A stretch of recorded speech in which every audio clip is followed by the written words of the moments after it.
Pues eso lo puede explicar muy bien Marcelo Ebrard, sobre el papel nuestro en estas conversaciones. Desde luego, nosotros estamos a favor del diálogo y de la solución pacífica de las controversias, y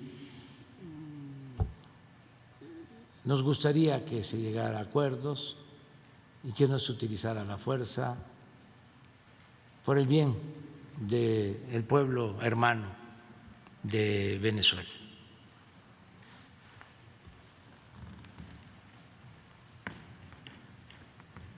Su permiso, señor presidente. Brevemente, le diría a usted que México siempre ha sostenido la posición de que debía promoverse un diálogo entre las partes, que corresponde a las y los venezolanos determinar el futuro de su país, y México ha aceptado ser la sede de esos encuentros, de esos diálogos, pero México no es parte en los diálogos, ni aspira a serlo. Es un diálogo entre venezolanas y venezolanos. Y por lo que sabemos hasta esta fecha, ya terminó una primera fase de esos diálogos y después van a haber otros.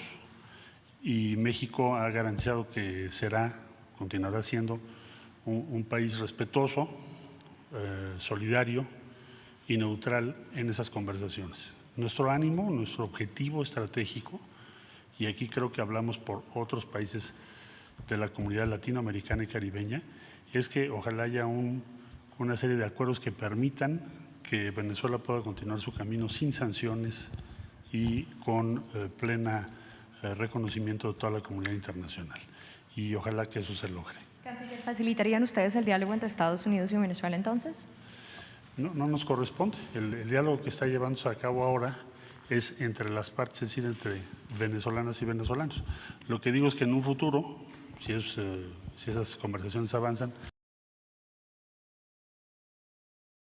pues ojalá se pueda lograr lo que es el objetivo de toda la comunidad latinoamericana y caribeña, que es que pueda continuar su desarrollo económico, social y de todo tipo Venezuela, sin sanciones y sin limitaciones para su desarrollo. Gracias. Y señor presidente, también aprovechando el tema, de inmigración específicamente, ¿cómo se está manejando el control del flujo de personas que están tratando de ir al norte, que en este momento están en zona fronteriza, que no han podido ingresar al país? ¿Cómo se está avanzando en materia migratoria? Y también si tienen una fecha estimada para la apertura de la frontera. Gracias. Sí, acaba de hablar Marcelo sobre un diálogo estratégico con este propósito que va a llevarse a cabo en Washington. ¿Por qué no explicas más sobre el tema?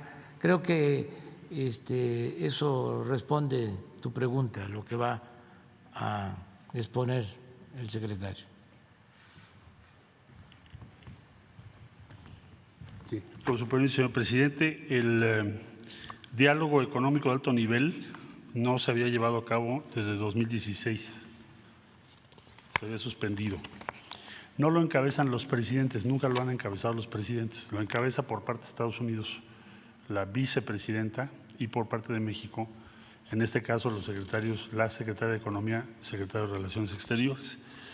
El secretario de Hacienda no va a poder asistir porque tiene que presentar el presupuesto, entonces seguramente tendremos al subsecretario de Hacienda y otras dependencias del Gobierno de México. Ahora, ¿cuáles son los objetivos primordiales para este diálogo?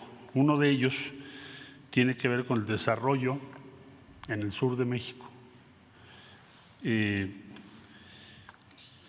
¿Cuál es el objetivo? Promover la inversión, promover el crecimiento económico y las oportunidades. ¿Qué es lo que ha sostenido el Gobierno de México en voz del señor Presidente de la República, el licenciado López Obrador? Que solamente con una cooperación internacional para el desarrollo en el sur de México y en Centroamérica puede aspirarse a que quienes decidan migrar no lo hagan forzados por la pobreza, porque hoy en día el grueso de los flujos migratorios están generados por la pobreza. Hay también inseguridad, pero sobre todo pobreza, falta de oportunidades, y ahora se agudizó con la pandemia.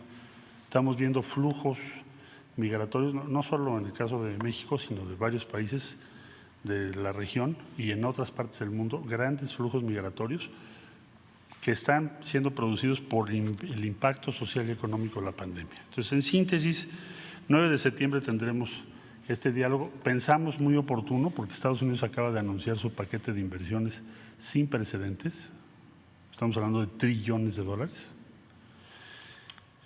Muy importante las prioridades que lleva México, se las vuelvo a comentar: relocalización de cadenas de suministro, mecanismos de coordinación en situaciones de emergencia, cooperación internacional para el desarrollo en el sur de México y Centroamérica, y por último, la infraestructura fronteriza.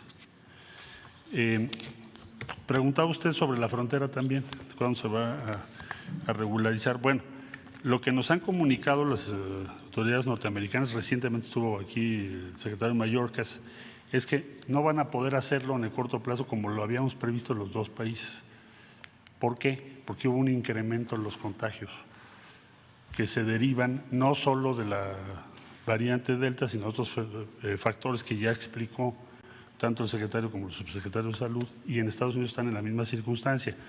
Entonces, pero de que va a ocurrir que haya una regularización, una normalización de la situación, eso es indudable, pero sí tenemos que calcular cuando esté hacia la baja esa ola y no hacerlo en este momento, es lo que nos comentó el gobierno de Estados Unidos.